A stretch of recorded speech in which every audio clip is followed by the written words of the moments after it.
Hello students, welcome to online course of Mechanical Measurement and Metrology. Myself Abhishek Trivedi from Mechanical Engineering Department at LJ Institute of Engineering and Technology.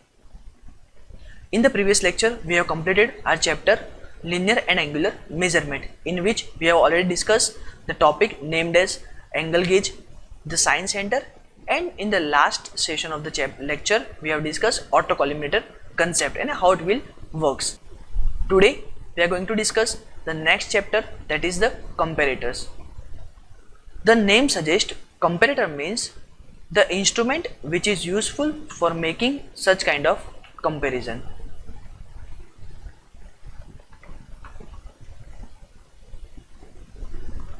Suppose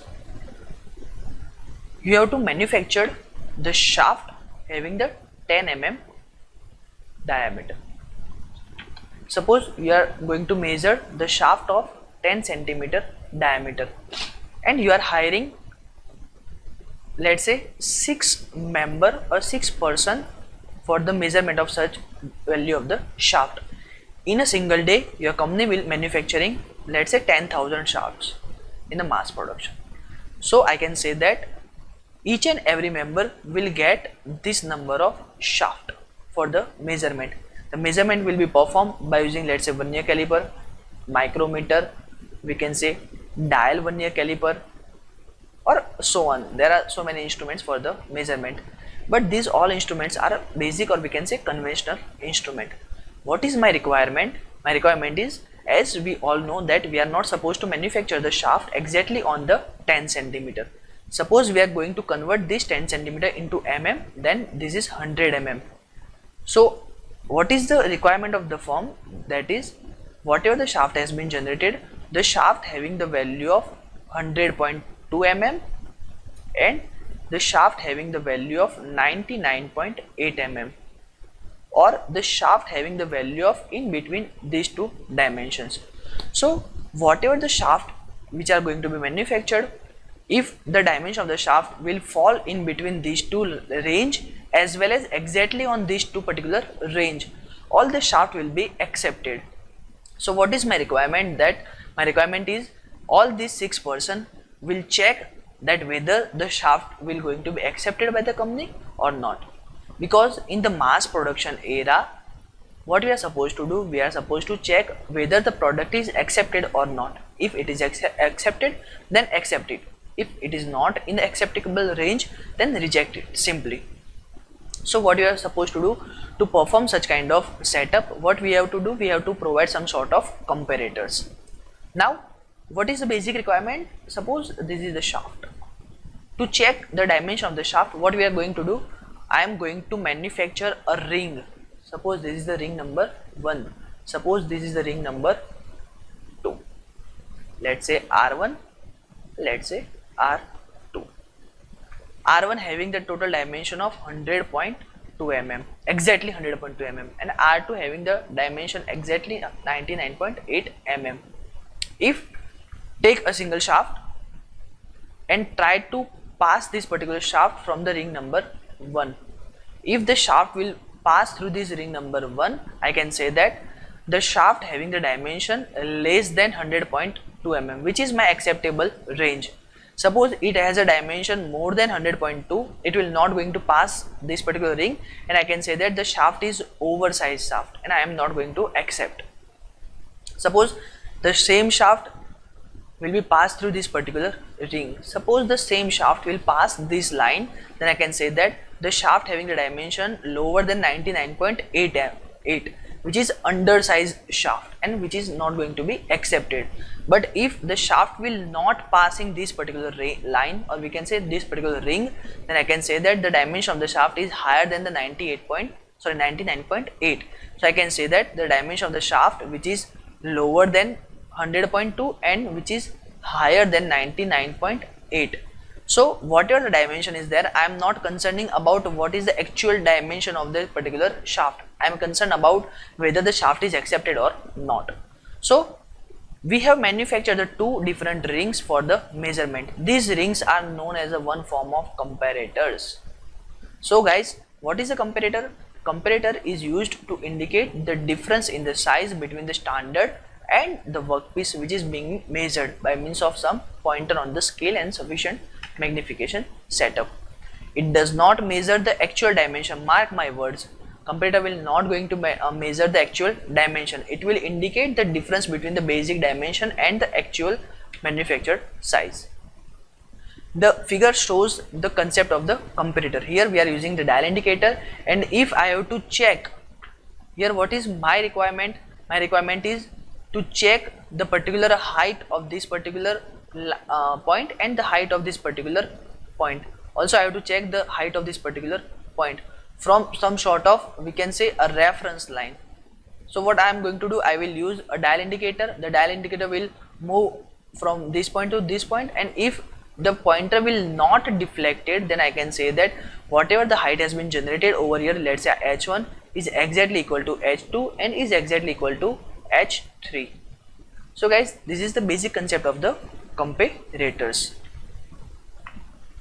Now we are going to discuss the basic requirement, or we can say the functional requirement of the comparator. The comparator itself must have a robust design and the construction, because what we are supposed to do, what we have done, we have made up a 2 rings, and the rings must be useful for checking the shaft, we can say 10,000 shafts. So there is no any chance for the breakage of the ring. So what we have done, we have manufactured the rings with the robust design and construction, with higher magnification for the proper reading, less time consuming. The comparator must be less time consuming. Versatility in working. We have to manufacture the comparators which are versatile in the working nature. Minimum wear for the contact point. As I have told you, each and every time the shaft will be passed through the particular ring, so it will generate some sort of wear and tear over the ring. So we have to try to eliminate, or we can say we have to minimize the wear at the contact point. Free from oscillation and the backlash, it means there is no any chance for the inertia effects. Quick insertion of the workpiece. Whatever the workpiece is used, it will directly, or it will be quickly inserted in the comparator, and it will be quickly disassembled from the comparator as well. Adjustable table has to be provided for the proper reading. Compensation for the temperature effect has already provided, or we can say correction factor has been provided. Some prevent damage means are provided for the comparators. So these are the basic requirement of the functional requirement of the comparator. Now we are going to discuss the brief classification of the comparator. This is the last topic for the today's lecture.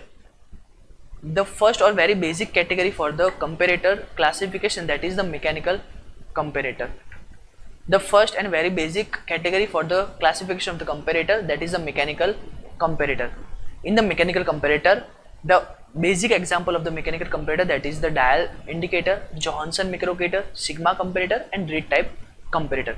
The particular mechanical comparator, whatever the magnification has been performed, or we can say whatever the comparison, or we can say whatever the comparison has to be done, all this particular activity has been done by using the mechanical setup only. We are not going to use any kind of optical, or we are not going to use any kind of piezoelectric, electric, magnetic properties for the measurement, or we can say for the comparison.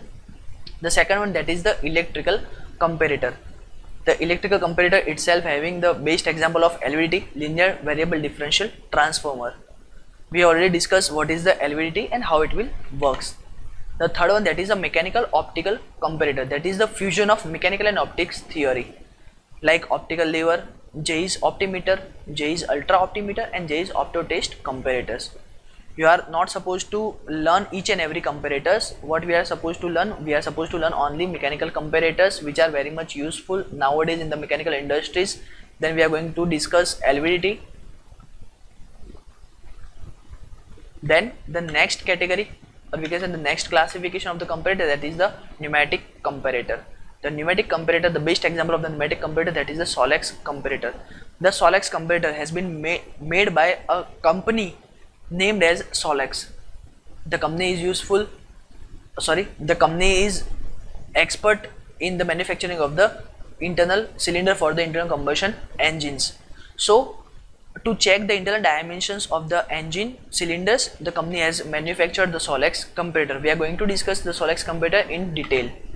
Then the advanced comparators like fluid displacement comparator, projection comparator and electromechanical comparator, they are fall under the advanced category of the comparator. And the last but not the least, that is the high sensitive calibration comparator, in which Brooks level comparator and adult Rolt millionth comparator are a basic examples for the high sensitive calibration comparators. So guys, what we have learned today, we have discussed the basic concept of the comparator, how it will be useful for the measurement in the mass production, and what is the functional requirement of the comparator. And at the end of session, we have discussed the basic classification of the comparator. From next lecture, we are going to start a mechanical comparators with dial indicators. Till then, thank you.